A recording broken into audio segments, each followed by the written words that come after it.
Dear students, welcome to this lecture on digital logic and system design. Today we are going to talk about the random access memories. As we've already seen when we were discussing the combinational circuits, the read-only memories. Now today we are going to discuss the random access memory. There are a couple of significant differences between the ROM, read-only memory, and the random access memory. First and the foremost is that ROM is a non-volatile memory, whereas RAM is a volatile memory. And the reason behind this is the fact that ROM is a combinational circuit. Present output is dependent on the present input. So there is no role of the power supply there. But the random access memory is a volatile memory primarily because it is a sequential circuit, wherein the present input is dependent on not just the present input but the past output as well. So you need to have the storage in the random access memory, and when there is a storage involved, you need to have a consistent power supply. When the power goes off, the memory is lost and it becomes useless. In that sense, a random access memory is a volatile memory. So that is about the basic difference between the two. Another difference would be that in ROM you won't have the write signal as such, because that is a read only memory that accepts the input in the form of the address, and it provides you the output. So it provides you with just the read control and not the write control. In fact, if you have to have a write control, you need to have a special kind of ROM, like programmable read only memory or erasable programmable read only memory or electrically erasable programmable read only memory. But then there are special types of ROMs, and even with that special provision, ROM is not as easily a writable memory as random access memory, right? Many people, because of its functionality, many people refer RAM as read and write memory. So for practical purpose, we can say that RAM is a read and write memory. But nevertheless, the acronym RAM, that stands for random access memory.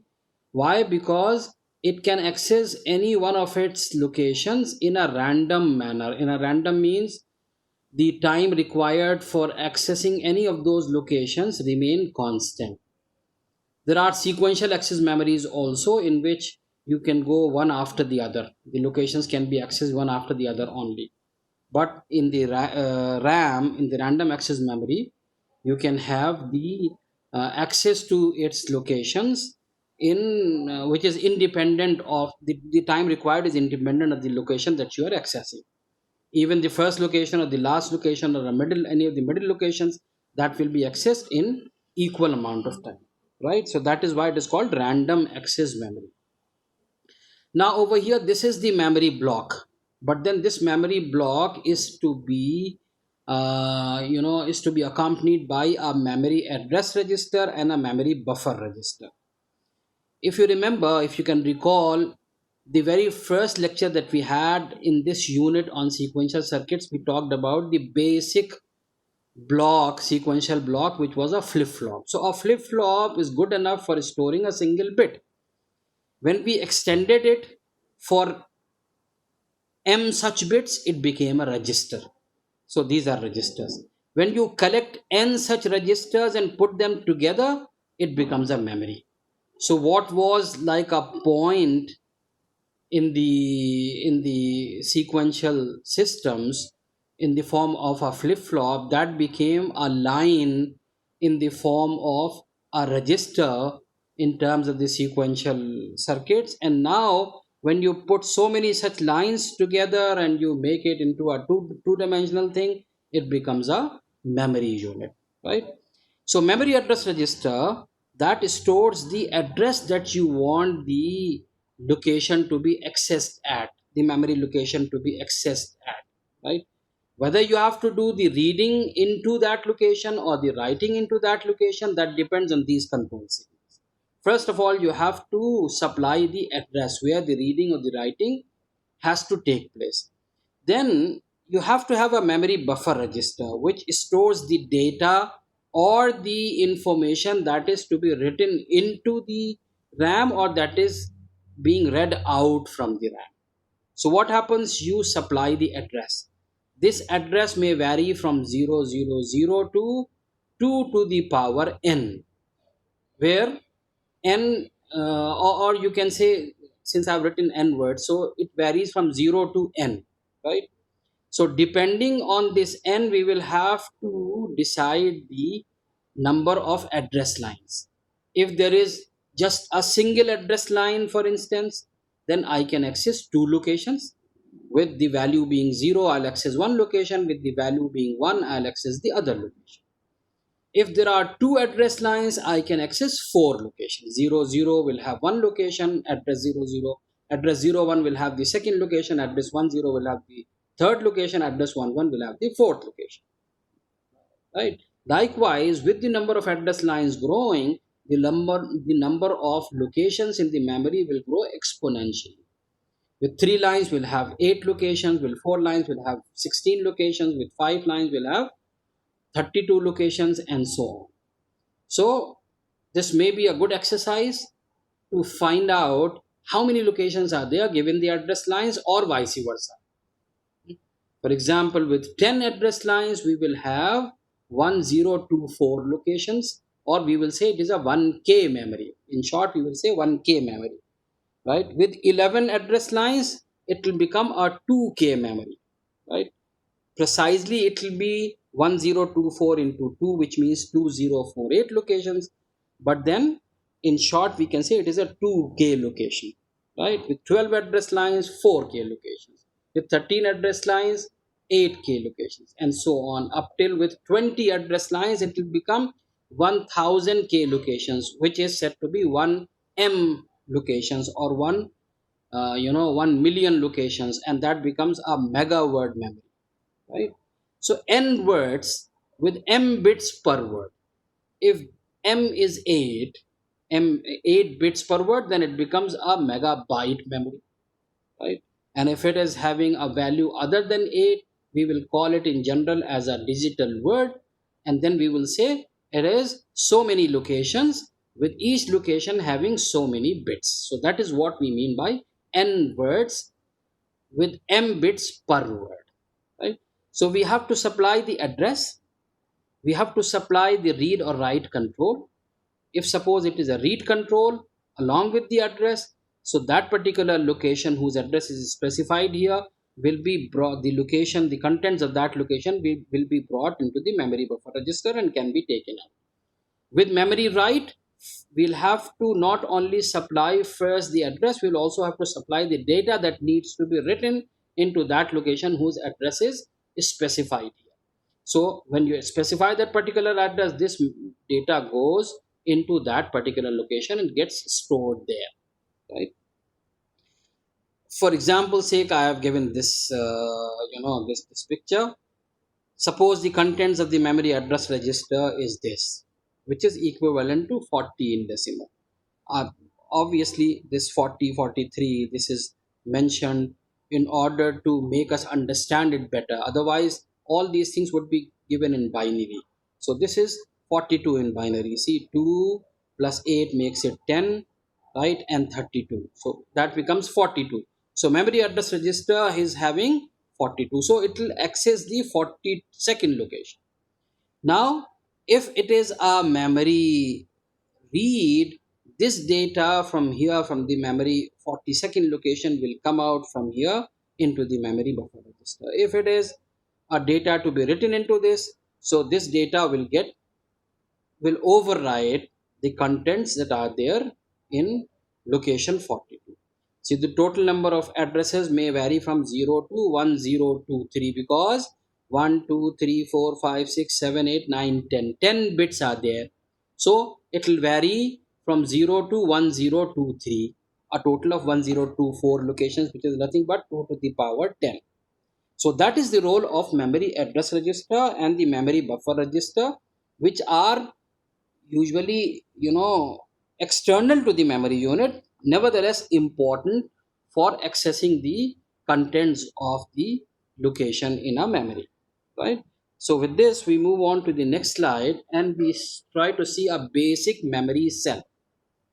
See, suppose this is the read write control, read oblique write control, and it should precisely be write bar control, which means reading will happen when it is high and writing will happen when this is low.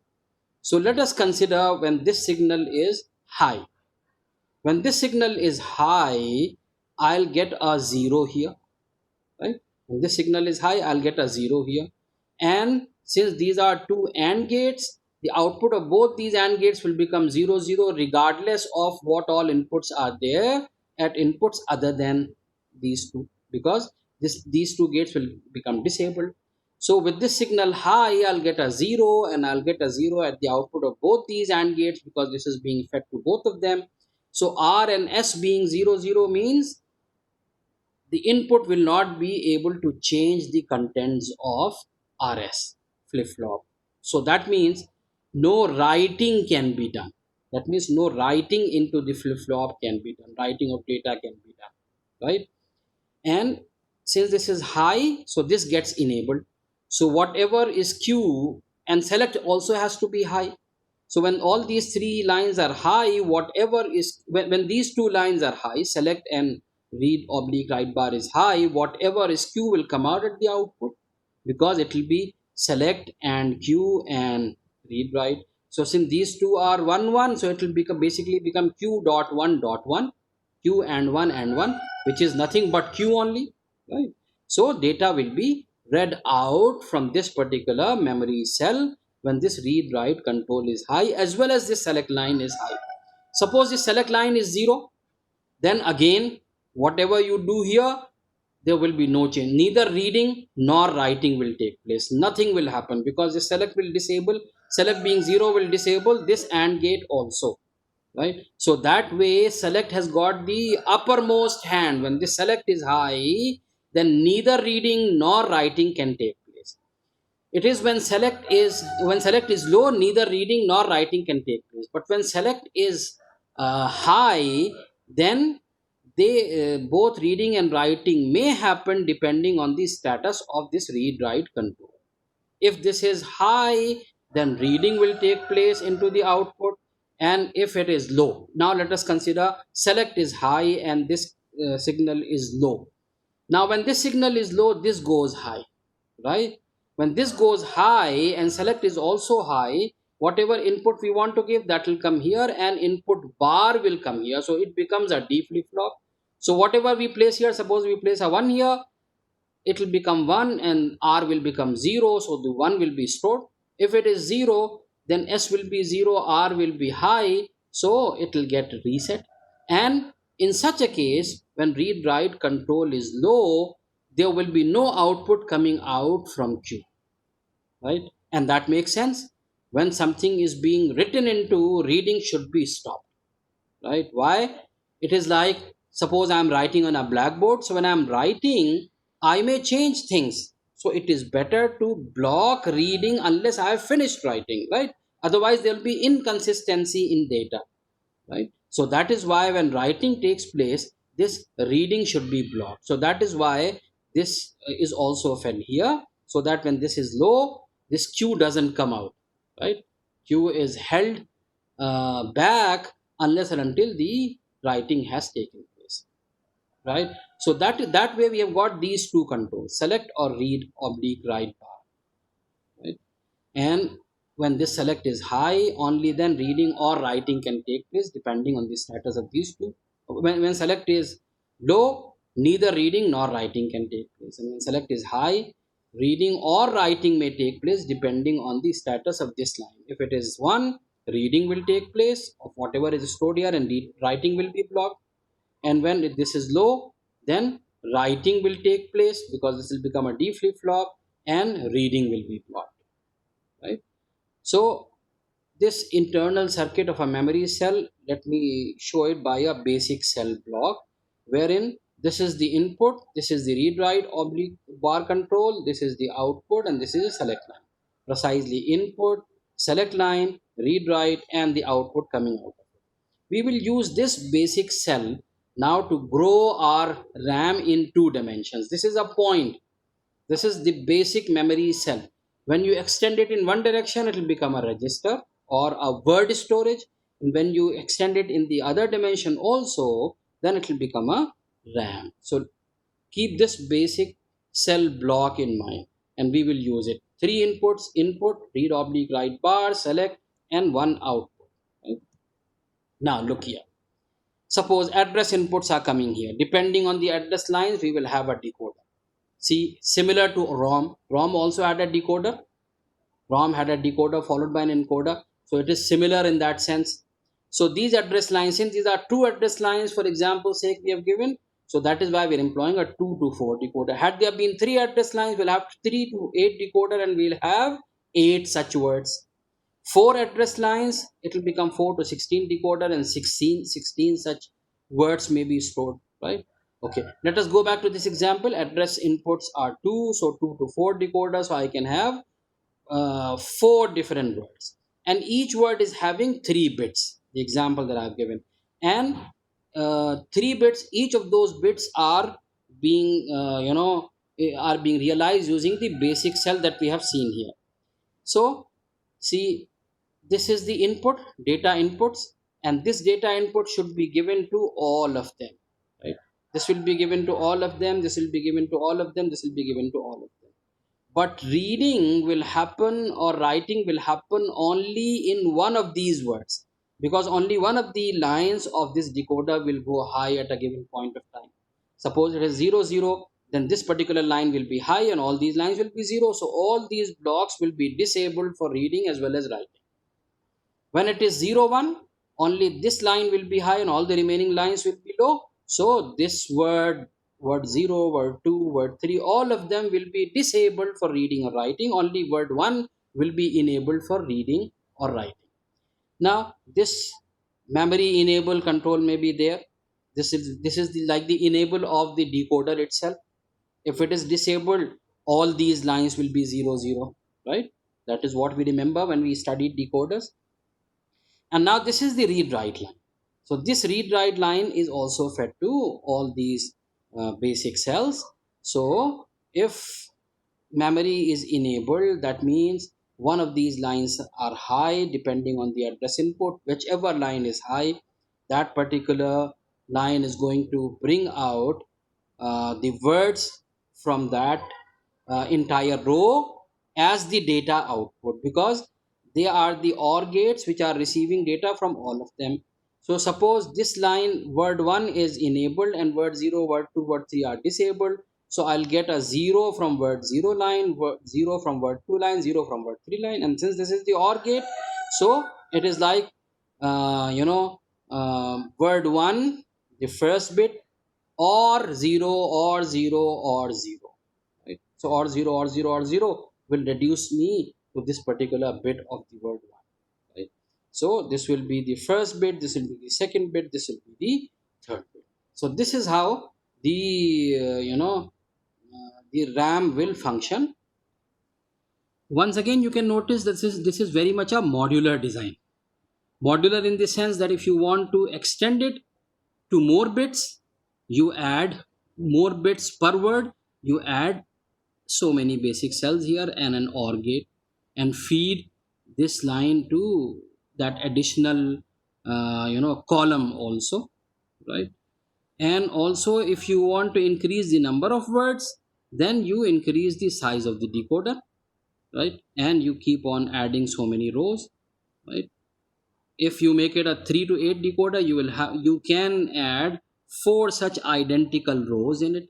Okay, so that way it is a modular design. Only the decoder will have to change depending on the number of address lines.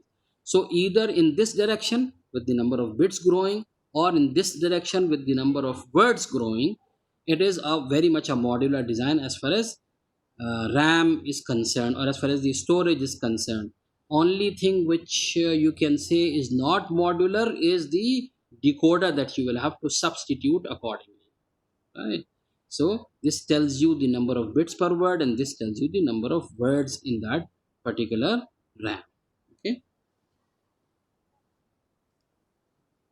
Now this takes us to the end of unit 3, and as we have done with unit 1 and 2, we will go through the you know the the syllabus for unit 3.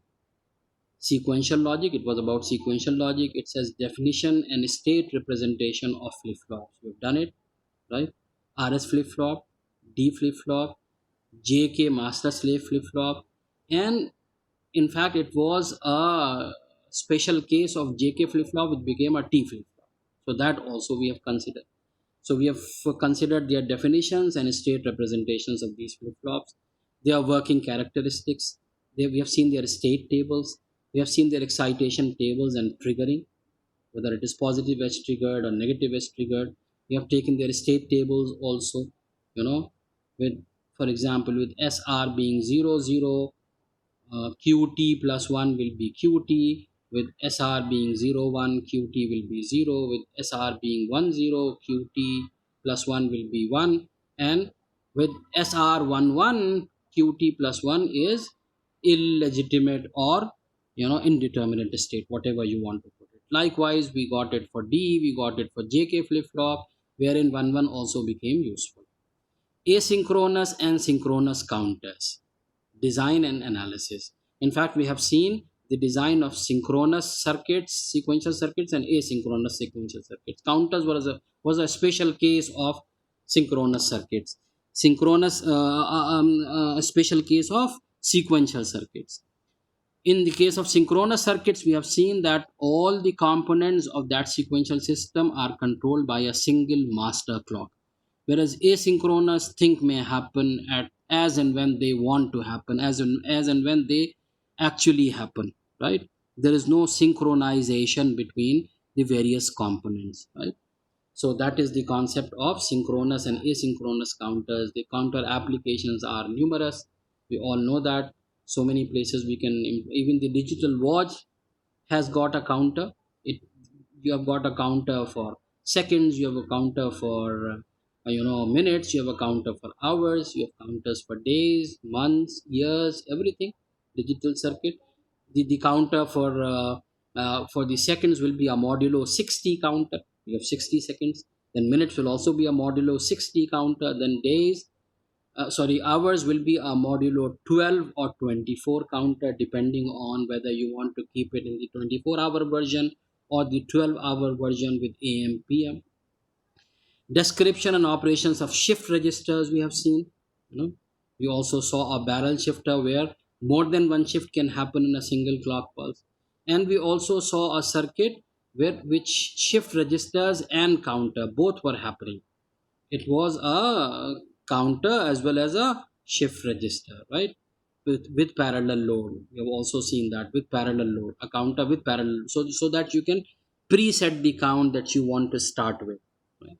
So this is about the syllabus of unit 3. This is the course outcome corresponding to unit 3: analyze and synthesize digital sequential units. That also we have done. So that pretty much completes our unit 3. Okay. So from the next turn we will continue with unit 4 now. Thank you very much.